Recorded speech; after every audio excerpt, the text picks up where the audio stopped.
السلام علیکم ورحمۃ اللہ وبرکاتہ۔ ناظرین اکرام، صبح ہی واٹس ایپ گروپ میں تنخواہ سے متعلق ایک مضمون سامنے سے گزرا ہے۔ وہ مضمون میں آپ کو پڑھ کر سنا رہا ہوں، اور اس مضمون سے متعلق آپ کیا رائے رکھتے ہیں کمنٹ باکس میں ضرور بتائیے گا۔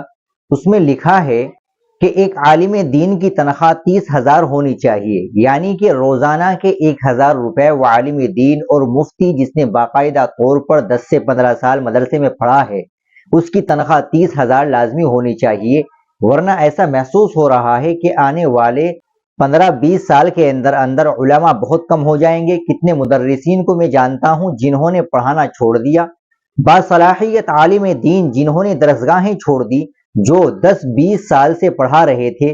جب ذریعہ معاش نے ان کو تنگ کر دیا، ان کے بچوں کے اخراجات بڑھ گئے اور حالات نے ان کو جھلسا دیا، تو کسی نے اپنی دکان کھول لی، تو کوئی بزنس میں لگ گیا۔ وہ علماء کرام جو ایک زمانے سے درسگاہوں میں پڑھا رہے تھے، ان کی تنخواہیں 10,000 سے آگے نہیں بڑھی۔ لہٰذا آؤ سب مل کر آواز اٹھائے اس سے پہلے کہ دیر ہو جائے۔ اگر آپ کچھ لکھ نہیں سکتے، علماء کے حق میں آواز اٹھا نہیں سکتے، تو ہماری پوسٹ کو شیئر ہی کر دے۔ جزاکم اللہ خیرا کثیرا۔ ناظرین کرام، یہ مضمون سوشل میڈیا پر بہت زیادہ گردش کر رہا ہے۔